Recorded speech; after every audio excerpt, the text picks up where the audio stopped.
Dowolną zagraniczną wycieczkę możecie rzecz jasna kupić przy pomocy karty Zen albo też Zen aplikacji.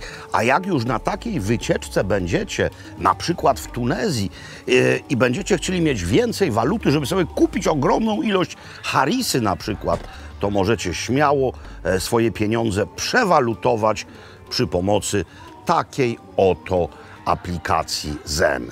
Zen jest partnerem dzisiejszego odcinka.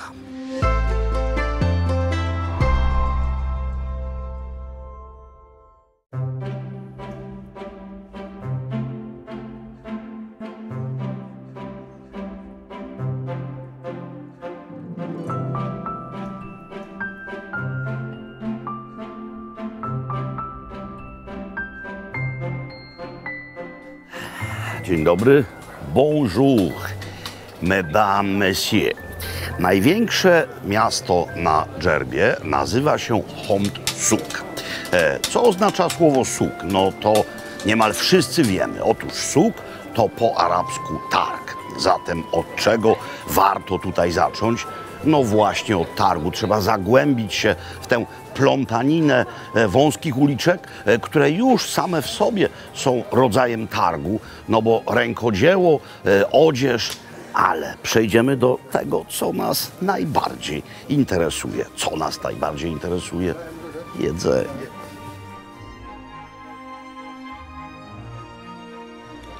Jak dotąd nikt nie wydał jeszcze planu z detalicznym rozmieszczeniem stoisk na tutejszym targu, no to jest po prostu żywioł gęstwa, plątanina, więc trzeba kierować się wzrokiem oraz nosem. W tym wypadku wzrok, to lśnienie z odległości pewnej mi ukazał, to są malutkie, suszone na słońcu rybki, a nos podpowiada mi i słusznie, że mamy tutaj dział rybny. Zobaczcie na te ornamentyczne, piękne flizy, jakbyśmy w Krakowie powiedzieli. No, już wiemy, skąd Portugalczycy mają azulejos. No ale zobaczmy, co miejscowi mają na straganach. To jest bardzo ciekawa rzecz. Układ paszczy oraz głowy. Tak, to są małe rekinki. To są różnego rodzaju płaszczki, okonie morskie. O, to są dorady, tak, to są dorady. Tutaj są też ładne rzeczy. Dzikie, niehodowlane, duże krewetki, ośmiornice, kalmary. Tu jest coś niezwykłego. Ryba głębinowa, skorpena. To jest najlepsze, jeśli chcemy zrobić zupę rybną. W okolicach Marsylii coś takiego kosztuje majątek i musi być w bouillabaisse. No piękna ośmiornica. Monsieur, très joli.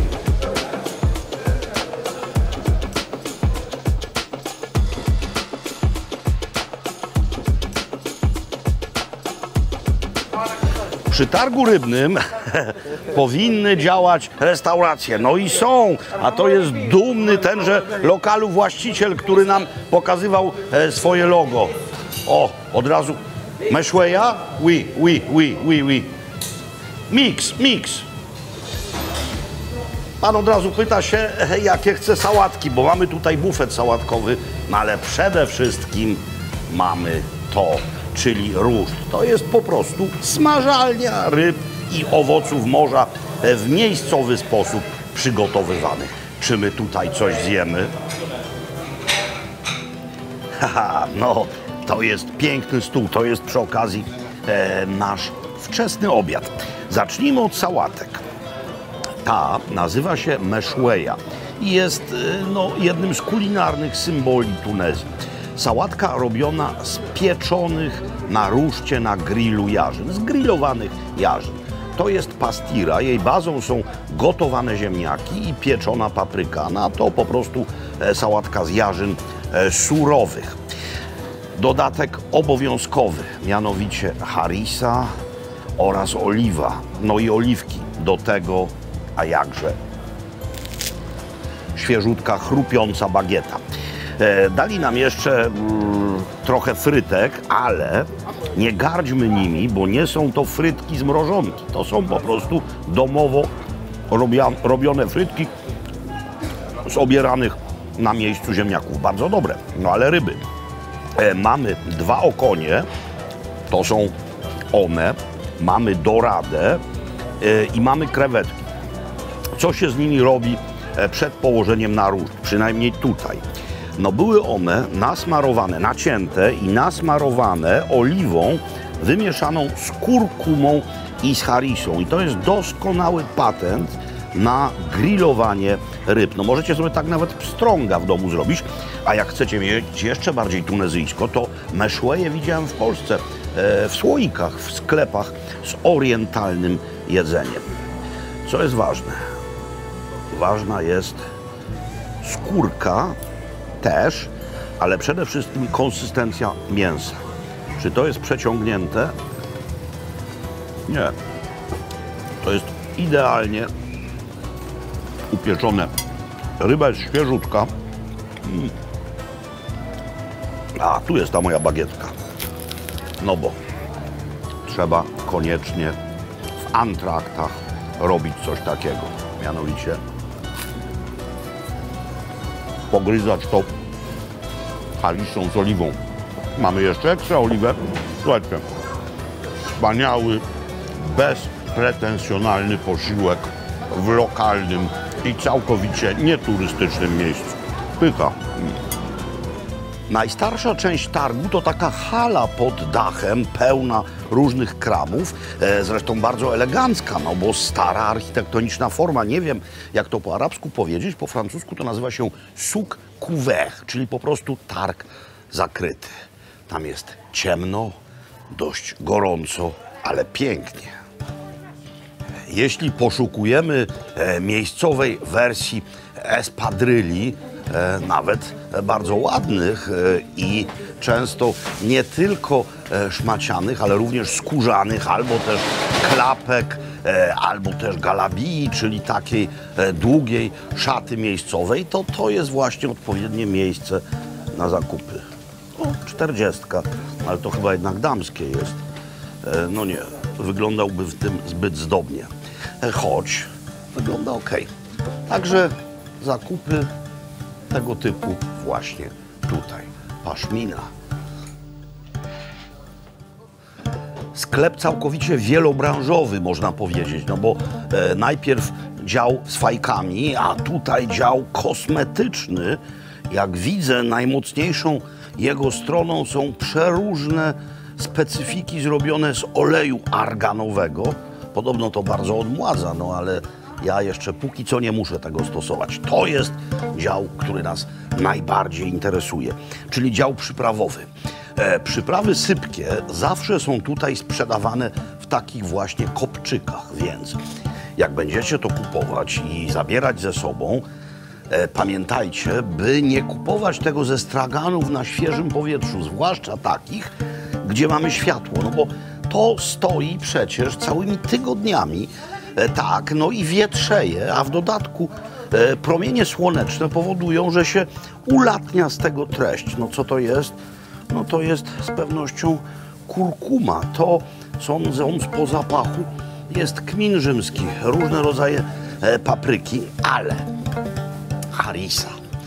Harisa, którą trzeba koniecznie do kraju przywieźć. No, niekoniecznie taką albo taką, ponieważ te 2 rodzaje harisy widziałem w naszych sklepach.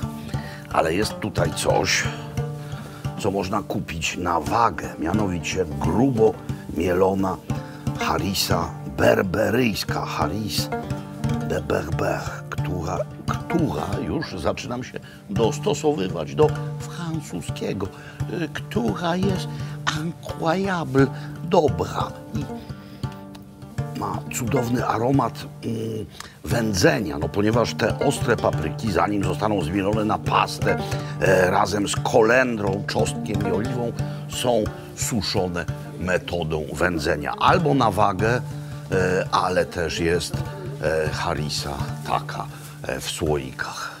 Bierzcie i napełniajcie tym walizy, ile wlezie. Jesteśmy cały czas w tym samym mieście, ale teraz widzimy port rybacki. Port rybacki, ale przy tym ukształtowaniu powierzchni, no bo Dżerba jest niemal całkowicie płaska, każda zatoczka była kiedyś na wagę złota, bowiem była możliwością do zacumowania jednostek. No tam jest sztucznie usypane molo, no ale tutaj mamy wyraźne wgłębienie, mamy zatoczkę, więc miejsce jako tako osłonięte i wykorzystywali to już starożytni. No bo pierwsze miasto właśnie tu zbudowali Rzymianie. Już wam mówiłem poprzednio, wcześniej byli tu i Grecy, plemię lotofagów jeszcze wcześniej, ale Rzymianie nadali temu formę miejską. Był tutaj prawdopodobnie amfiteatr, no nie wiemy, czy w tym miejscu, gdzie ten dzisiejszy, cudowny, no ale skoro było rzymskie miasto, to musiał być i amfiteatr, musiała też być jakaś forteca. I na bazie tego wszystkiego, wykorzystując materiały budowlane po Rzymianach w XIII wieku, Aragończycy pospołu z Sycylijczykami postawili tutaj pierwszą fortecę. W wieku XVI zaczęła się ekspansja turecka na Magreb, na tę część Morza Śródziemnego i słynny korsarz Dragut, który władał tym wycinkiem Morza Śródziemnego z poduszczenia Turków, nadał tej twierdzy jej dzisiejszy kształt. No potem już wiemy, co było. Imperium Osmańskie, protektorat francuski, potem w końcu niepodległa Tunezja, w największym skrócie, ale to wygląda tak jak przed wiekami. I teraz ja niemal tak samo jak przed wiekami mogę tutaj stanąć. Na szczęście nie muszę jak Aragończyk czy też Sycylijczyk stać tutaj w zbroi, zważywszy na klimat to bardzo uciążliwe. Nie muszę, a w zasadzie mógłbym, ale nie mam, być odzian w taką zwiewną szatę niczym pirat Draguta, ale mogę zrobić to samo. Zlustrować uważnie akwen, zobaczyć, że nie ma żadnych zbliżających się wrażych jednostek i zameldować.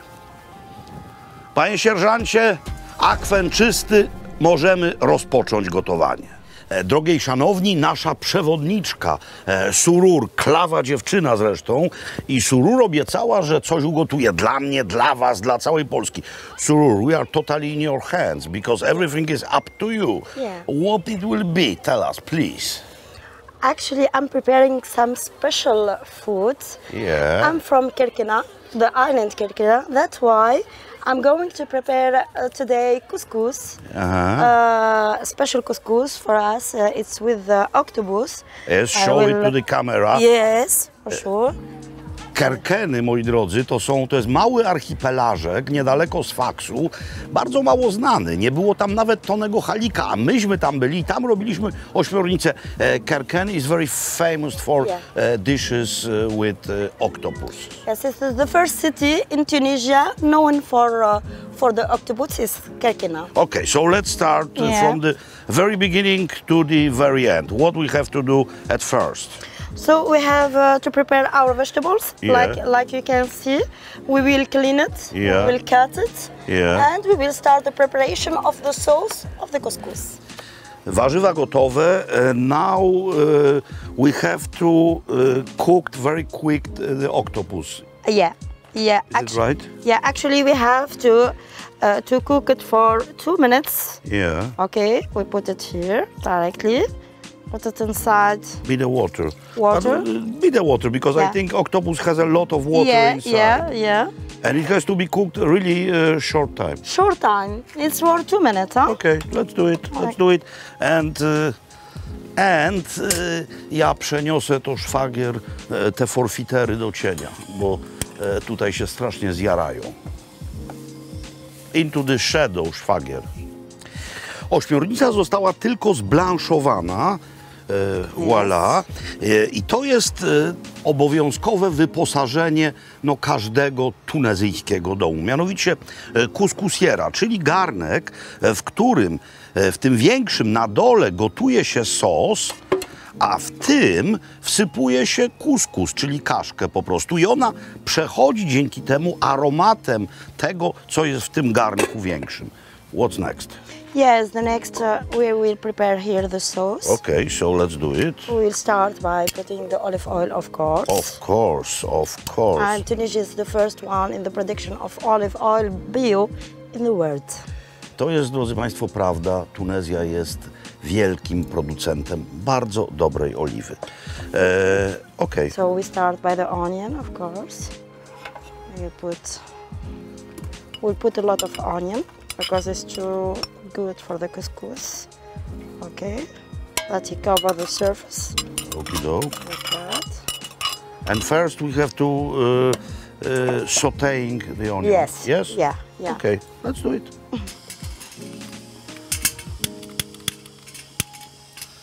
Nie wylecimy w powietrze? Nie. Taką butlę pożyczyliśmy, bo tutaj nie ma tych kartuszy do naszych kuchenek, tych, które wozimy ze sobą. No, nie wygląda być może specjalnie modernie, ale co jest w tym wypadku najważniejsze? Działa. 2 minutes, yeah? Yeah. 2-3 minutes. Yeah. Cebula wstępnie podduszona. Przenieśliśmy się w całkowity kącik, no bo skoro tam jest morze, to od tego morza wieje bryza. A konstrukcja twierdzy sprawia, że mamy tutaj korytarze powietrzne. No więc właśnie w tym miejscu wiało najbardziej. Shurura, I think the onion is ready. It's time for onion and Garlic and tomatoes. Czyli po prostu byle jak, jeszcze to pokażę, byle jak posiekany czosnek i w kosteczkę posiekany jeden pomidor. May I? Oh, you do it. Right. No, it's your couscous. You have Yes, to do it. You mine. have to do it. Now, as I remember, you have to put it into the jar. Yeah, we have to add it into the jar with the onion, with tomatoes, and the Voilà, garlic. madam, I will help you. Thank you. Yes. Oh, brilliant. O. Cała ośmiornica, tylko sparzona. Trzeba ją teraz tym, co jest w garnku, dookoła obłożyć. Ja. Pomidory mają w sobie wodę, mają w sobie płyn, więc to się dzięki temu nie przypaliło. And now épices, Yes. spices. Now it's time for epis. Yeah. And this is Tunisian epis, of course. Of course, bien sûr. We need the red pepper. Not hot, sweet or hot? Medium. Medium, okay. So I will use that one. By the way, beautiful color. Yeah. I give it. Zobaczcie, jaki głęboki czerwony kolor. Okay, so we put 2 big one. Okay. Wspaniała. Delikatnie ostra. No, może bardziej niż delikatnie. A, Można? it's hot. It's hot, it's alright. Kurkuma? Yeah, kurkuma. Kurkuma dla koloru i dla zdrowotności i dla smaku. And This is 4 epices. We call that 4 epices. Tiblu karwiya in Arabic. Okay. czyli coś takiego jak prawie coś takiego jak przyprawa 5 smaków, tylko w tym wypadku 4 i nie chińska, tylko z Magrebu. Czarny pieprz. Black pepper. Yes. Harissa de Berber as Yeah, well. for sure. Ten woreczek jest cudowny. One of the best harissa. I You love know, Tunisia is known for the harissa. I love it, I love it. Okay. Add a little bit more. That way you cannot eat all the couscous. I like if it's hot. I really like it. Okay, and Sel, little bit of salt. sel de mer. Okay. And that one? Yeah, for sure. W jednym, I will explain in Polish because I checked what we have here. Yeah. W jednym są po prostu pomidory, pelati z czosnkiem, a druga rzecz jest niezwykle interesująca. To jest mianowicie mieszanka takich papryk, pire z nich, również razem z czosnkiem. Doskonała rzecz. Madam, zobaczcie jak to wygląda. Pięknie. To można kupić u nas w orientalnych sklepach. Nie widziałem akurat tunezyjskich, ale widziałem tureckie. Bomba. Voilà. Thank you. Up. Yes, that's always good.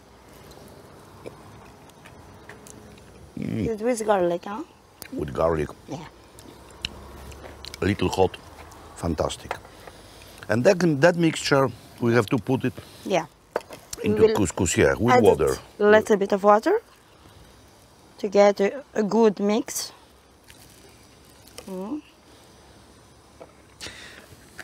Let me explain something. Yes, First, I will ask you. Yeah. Because if you are preparing meat couscous, Yeah. Ras El Hanout is using. But in the Yeah. couscous de poisson or couscous de poisson, couscous de fruits de mer, there is no Ras El Hanout because it's not playing very good. Yeah. Actually, ras el hanout, we use it only with the chicken, with meal, but we don't use it with octopus or with fish.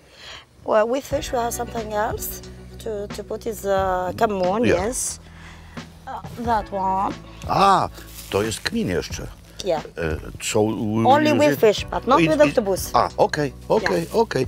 Więc pamiętajcie, jak robicie tylko rybny kuskus, to kmin do tego idzie, ale ras el hanout, ras hanout, jak tu mówią, jest dodawany do kurczaka najczęściej, więc do mięsnego kuskusu, nie do takiego kuskusu.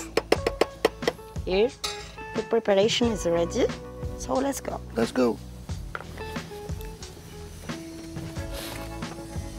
You carry it, please. Merci. Thank you.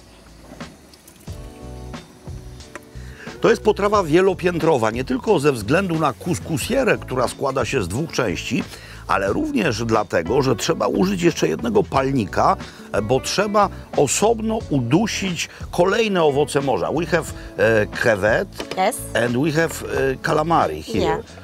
Okay, so what we have to do? So we start. We put a little bit of olive oil. Okay, I will open it. Yeah. Yes. Is working. Yes. Good. Perfect. And okay, yes, it's hot. Yeah, it's It's working. So now we're Sauteing putting garlic and onion. garlic and onion. Yes.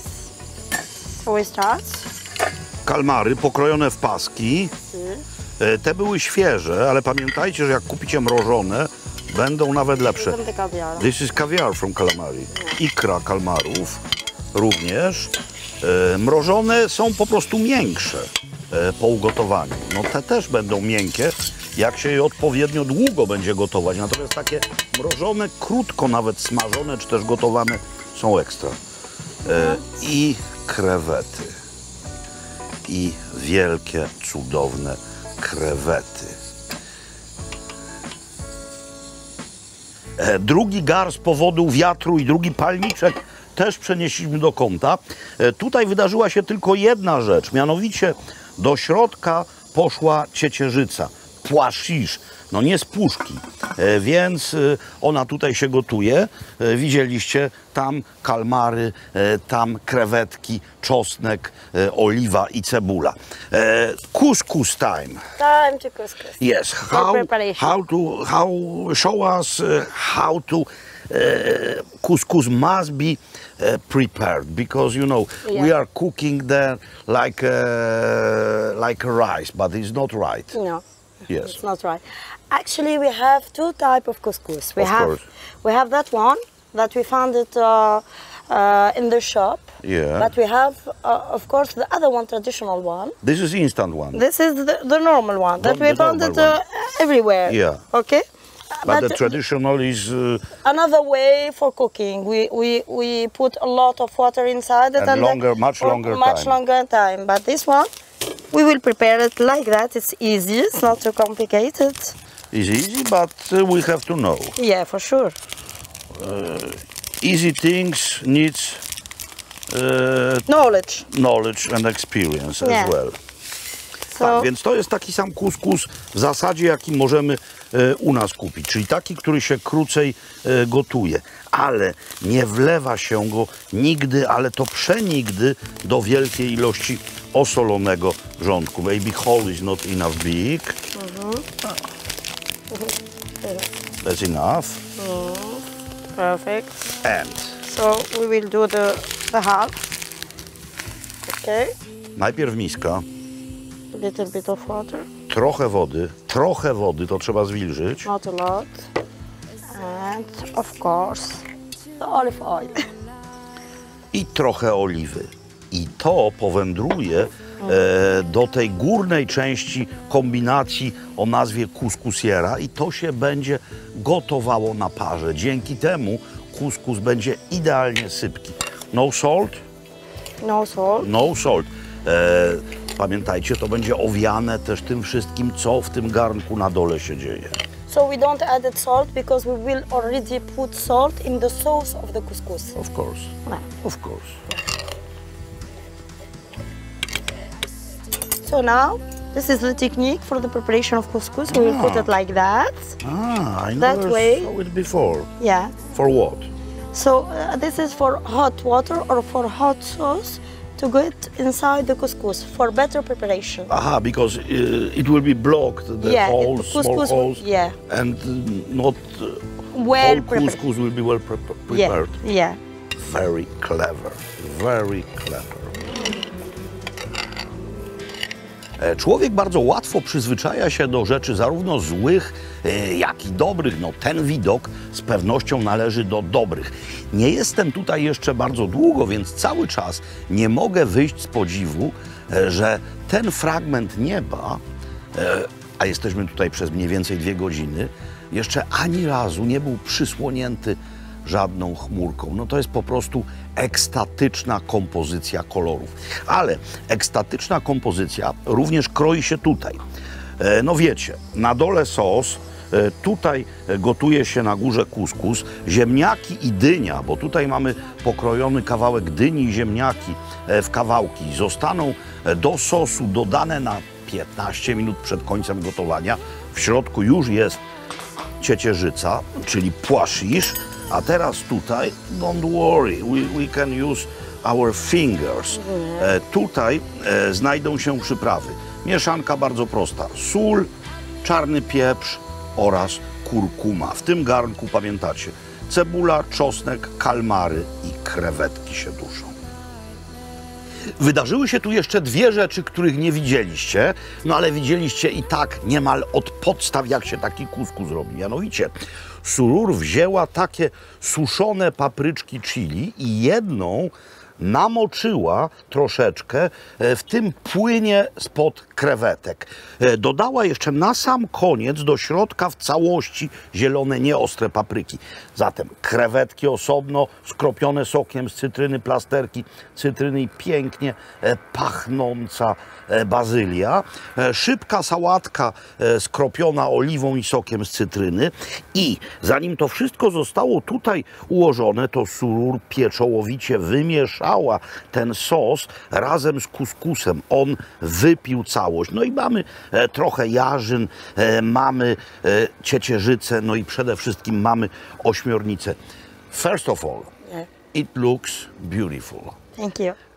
Second, this is the sort of couscous which is only in Tunisia. You cannot have it in other Maghreb countries. No. So Only here. that was the great honor just to be on that lesson. Yeah. I will know how to do it. Yeah.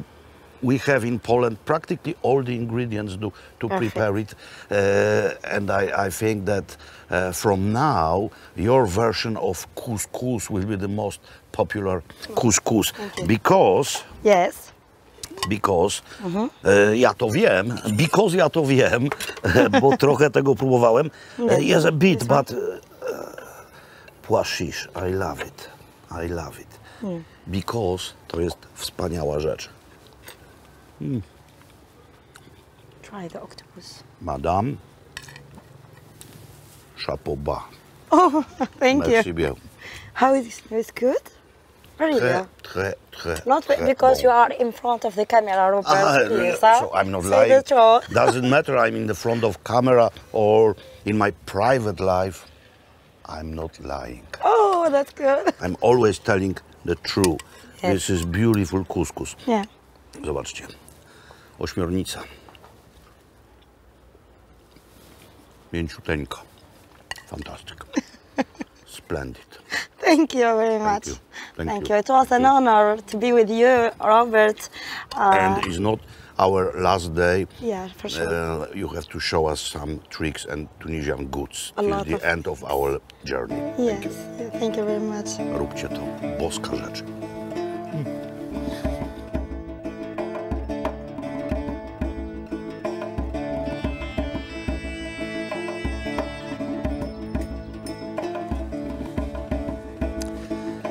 Podczas zwiedzania Dżerby na pewno traficie do synagogi El Riba, bo to obowiązkowy punkt wycieczek.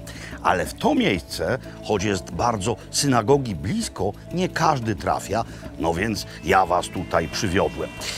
Synagoga najstarsza w północnej Afryce, a to jest wokół niej kwartał mieszkalny. To się nazywa Dżerba Wood.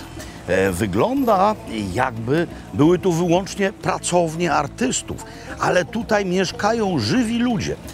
150 przeszło artystów na murach umieściło swoje malunki, murale, a na zewnątrz lokalni rzemieślnicy wystawiają to, co zrobili. Ale to nie jest Cepelia. Jeszcze raz mówię, to jest żywe miasteczko, w dodatku o pięknej architekturze, zamieszkałe przez Żydów i Arabów, którzy żyją w tym miejscu razem. Jeden z dowodów na to, że nie jest to turystyczna wydmuszka, a żywe, prawdziwe miejsce, jest za moimi plecami. Tam się mieści zwykły sklep spożywczy dla miejscowych. Ale wróćmy do zasadniczego wątku. Otóż Żydzi na Dżerbie i w Tunezji zamieszkują od czasów niepamiętnych. Jak chce tradycja, kapłani ze świątyni Salomona zburzonej przez Nabuchodonozora wzięli kamień z tejże świątyni i wmurowali go właśnie w pobliską synagogę, będąc jej założycielami. W czasach osmańskich przybyło tutaj więcej Żydów, no bo tak jak i w Sarajewie, mądry sułtan, najmądrzejszy z nich był Bajazyt, zapraszał Żydów sefardyjskich, wiedząc, że są ludźmi mądrymi i zdolnymi, by osiedlali się w jego imperium. No więc po prostu Osmani ich tutaj osiedlali. Żyją do dzisiaj. Ale co wynika z tych tunezyjsko-żydowskich związków? No kuchnia. Bo przecież oczywiście mamy też wielu Żydów tunezyjskich, którzy wyjechali do Izraela i przywieźli do Izraela miejscowe, tunezyjskie, wspólne dla społeczności arabskiej, żydowskiej potrawy. No na przykład szakszuka, z której Izrael słynie. Tel Awiw to jest podobno najmodniejsze szakszukowe miejsce na świecie. Szakszuka jest stąd. To jest tunezyjska potrawa. Co popijam? Lemoniadę, no i kawę.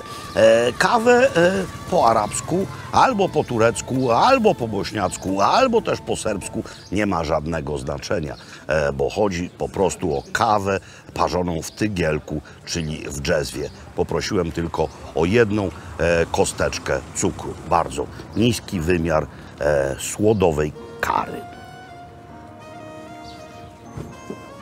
Tak, mało słodka i kardamonowa. No tego już w Bośni nie uświadczysz.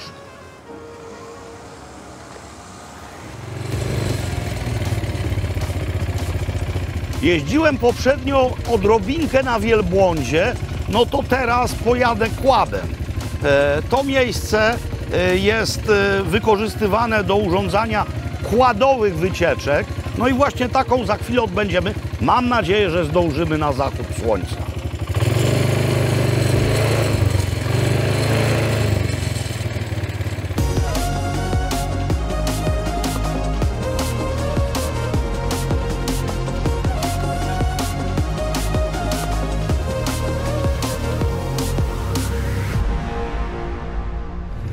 Wnioski z tej podróży są następujące. Jak się jedzie kładami po piachu, a tutaj przeważnie wszędzie jest piach, to najlepiej jechać pierwszym pojazdem, gdyż inaczej ma się na sobie pełno piachu. No ale żeby jechać jako pierwszy, trzeba wiedzieć, gdzie się jedzie. To po pierwsze. Po drugie, tutaj jest pięknie. A po trzecie, zdążyliśmy. Dojechaliśmy dosłownie przed chwilą. Więc co macie jako bonusik? Zachodzące słońce nad dżerbiańskim pejzażem. Bon nuit, au revoir, do zobaczenia.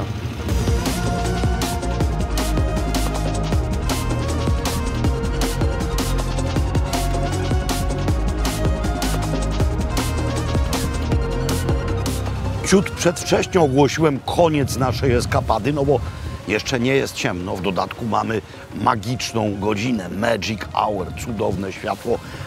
A my po drodze do miejsca zdania kładów dotarliśmy nad morze. No jakże wam tego nie pokazać?